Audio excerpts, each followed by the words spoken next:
Lepo pozdravljeni in dobrodošli v mojem knjižnem kotičku. Se še spomnite pogumnega ter vztrajnega zmajčka po imenu Iglek? V prvi zgodbi smo spoznali zmajčka z ostro iglo na repu, s katero je praskal in zbadal prijatelje. A na koncu je le našel odlično rešitev za ostro iglo in ponovno se lahko veselil s svojimi prijatelji. V drugi zgodbi smo spoznali veselega in igrivega zmajčka Igleka, ki je obiskoval zmajsko šolo, v kateri so se zmajčki naučili izjemno uporabnih veščin, prilagojenih zmajem seveda. V današnjem tretjem nadaljevanju zgodbe pa bomo spoznali, da naš zmajček po imenu Iglek pridno raste, a z njim raste tudi njegova igla, zato mora znova poiskati nov ščit. Mu bo uspelo? Predlagam, da se udobno namestimo in prisluhnemo tretjemu delu zbirke slikanic Iglek, ki je nastal izpod peresa slovenske avtorice Lucije Matić z naslovom Iglek raste.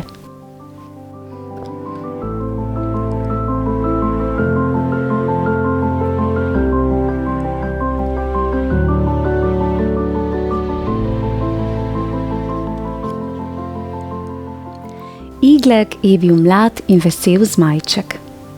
Rad je raziskoval, rad je hodil v zmajsko šolo. Rad se je igral s prijatelji.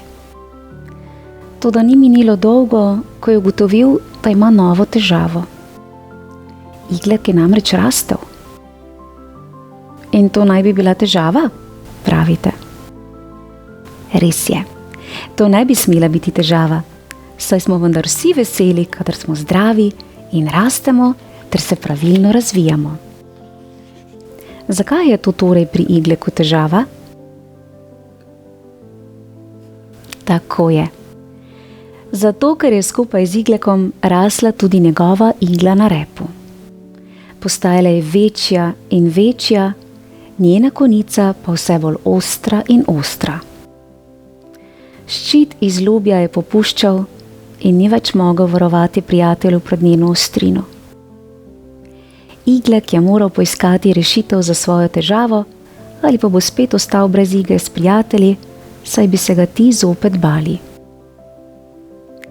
Tuhtal je in tuhtal, kako bi našel rešitev. Gozd okoli njihove votline ni imel takega lubja, da bi ga lahko uporabil za ščit. Bilo je pretanko in lomljivo. Iglek bo moral zopet na pot. Pojasnil je očku in mamici svojo težavo, nato pa se nekega jutra z malico v torbi odpravil iskat novo lubje za svojo iglo. Dolgo je hodil in prispel do votline botre želve. Pozdravil jo je in ji povedal, zakaj je prišel. Ravno pravi čas si prišel, Iglek. Odpravljam se v gozd nabrat gobe in rastline, je rekla želva. Vzela je s seboj košarico, si jo oprtala na oklep in sta šla. Po poti je Iglek razlagal, kaj jih je učitelj naučil o tem in onem. Želva je kimala, zraven pa še kaj novega dodala. Tako se je Iglek naučil še novih stvari in se ob tem zelo zabaval. Njegova botra želva je bila namreč najpametnejša med živalmi daleč naokoli. Nista še hodila dolgo, ko sta prišla do čudovitega drevesa. Iglek je obstal in šepetaje vprašal. Botra, kaj pa je to? Kakšno drevo je to, da se blešči?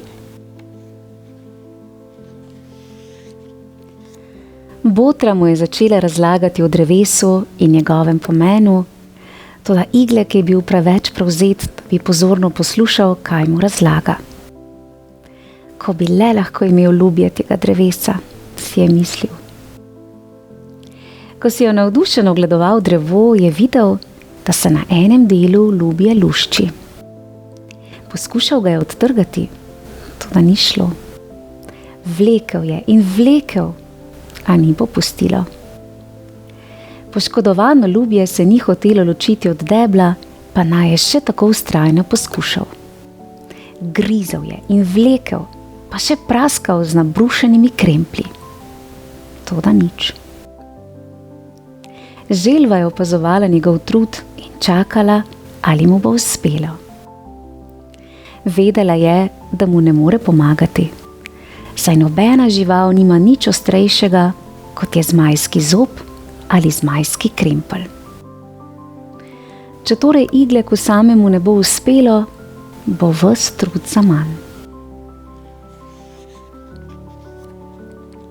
Saj veste, otroci, da zmaji niso uporabljali sekire, ne žage, ne pile, ne drugega orodja, s katerim bi z lahkoto odstranili ljubje.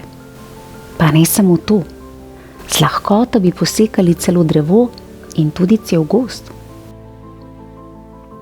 Iglek je postajal utrujen in že mu je zmanjkovalo volje. Mislil je odnehati in se odpraviti iskat drugo ljubje, ko ga je botra želva vprašala. Iglek, kaj pa je najbolj ostro na tvojem telesu? Nabrušeni kremplji in ostri zobje. To je najostrejše na vsakem zmaju, je dejal. Da, na vsakem zmaju. Res, saj ti si čisto tak, kot vsak drugi zmaj, kaj ne, Iglek? Se je zamislila želva. No, tega ravno ne bi mogel reči, je pomislil Iglek, saj imam tisto presneto reč na repu, za katero moram zdaj skrbeti, namesto da bi se z drugimi igral. Ko je vsaj ne bi bilo. Če le ne bi bila tako ostra, da je prerezala čisto vse, česar se je dotaknila. Glej, še iz ščita je začela kukati. Ta presneta reč. Kaj mislite, otroci? Ali je imel Iglek še kaj bolj ostrega na telesu, kot so zmajski kremplji in zobje? Tako je. Imel je ostro iglo na repu. Toda žal se ni spomnil, da bi si pomagal z njo. Botra mu je obzirno namigovala, on pa je na iglo gledal le kot na nadlogo. Na presneto reč, zaradi katere se ne more igrati. Tako je naskrivaj zopet ugriznil v konico, potem pa se skremžil od bolečin. Naj samo, da je ni mogel odstraniti iz repa, še v jezik se je urezal, ko je ugriznil vanjo. Ko vsaj ne bi bila tako ostra, ta presneta igla. Ostra? Kaj pa če... Vodva, kaj pa če je igla bolj ostra kot kremplji in zobje? Je stežka govoril, saj ga je bolel jezik. Bom poskusil. Hitel je odvijati svojo iglo. Ko jo je osvobodil iz trav in starega ljubja, se je obrnil in se skušal približati bleščečemu drevesu ter z njo zarezati med ljubjem in deblom. To pa sploh ni bilo tako lahko.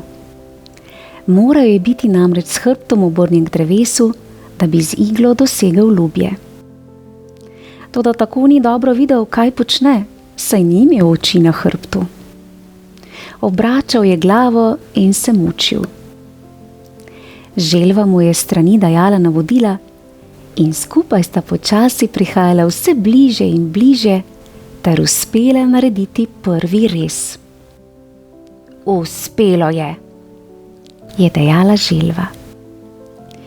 Iglek je kar poskočil od veselja. Nič ni govoril, saj ga je bilo težko razumeti. Raje se je ponovno lotil dela. Želva in iglek sta se trudila in vztrajala.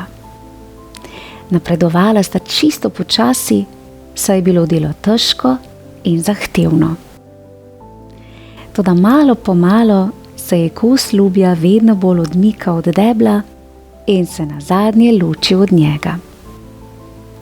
Želva je brž namazala deblo z zdravilnim zeliščem tam, kjer ga je iglek poškodoval, in si nato skupaj z iglekom ogledala odrezani kos. Bil je lep, dovolj velik in bleščal se je. To je bilo nekaj najlepšega, kar sta kdaj videla, poleg lesketajočih se kamnov in zvezdnih utrinkov. Iglek si je začudeno ogledoval svojo iglo in pomislil, da morda le ni tako slaba, saj jo bo lahko še koristno uporabil za kaj drugega. Če je namreč veliko ostrejša od zob in krempljev in če je nima nihče drug kot on, potem je morda vredna več, kot si je mislil, čeprav ima toliko težav z njo. O tem bo veljalo še razmisliti, se je odločil. Hitel si je pritrjevati novo lubje na rep. To pa ni bilo tako lahko kot prvič, saj je bilo to lubje mnogo trdnejše kot ono prej in se ni tako lepo prilagodilo repu. Botra želva je predlagala, naj lubje najprej dobro namoči v vodo, saj bi se morda tako zmehčalo. Iglek je storil točno to. Namočil je lubje v bližnji luži, želvo pa sta medtem pojedla malico, saj sta bila že pošteno lačna. Nabrala sta gobe in zelišča za želvo, nato pa sta se zopet lotila nameščanja lubja na iglo. Tokrat je šlo lažje. Lubje se je zmehčalo in se lepo prilegalo repu. Želva je predlagala, naj igle ne zapiči pregloboko v lubje, ampak raje poskusi zavezati vse skupaj na rep, da bo potem lažje prilagajal velikost, ko bo spet zrasel.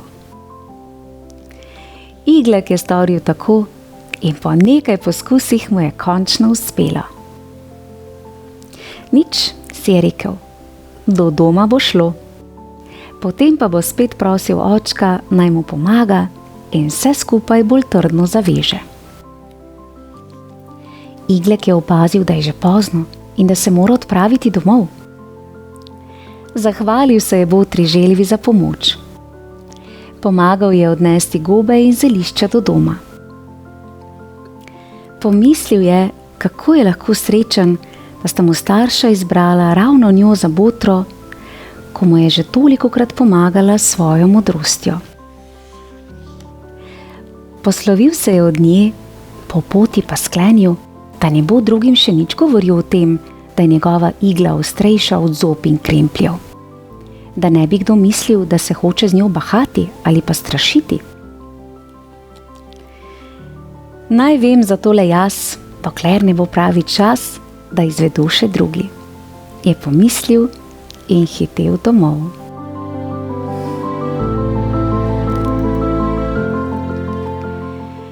Bravo, zmajček Iglek! Tvoja neomajna volja ter vztrajnost sta tisti vrednoti, s pomočjo katerih smo tudi mi lahko spoznali, da nekatere rešitve težav niso večne. Zato je včasih potrebno iskati nove in nove rešitve. Ampak Iglek je na svoji poti iskanja rešitve spoznal še nekaj izjemno pomembnega. Morda pa njegova igla res ni tako slaba.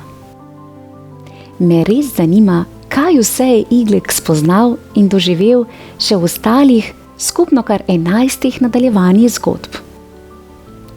V mojem knjižnem kotičku pa lahko prisluhnete prvemu in drugemu delu zgodb o zmajčku Igleku. Prijazno vabim k poslušanju. Lepo se imejte, bodite tudi sami vztrajni ter pogumni. Pošiljam vam pravličen Iglekov pozdravček. Čau, čau.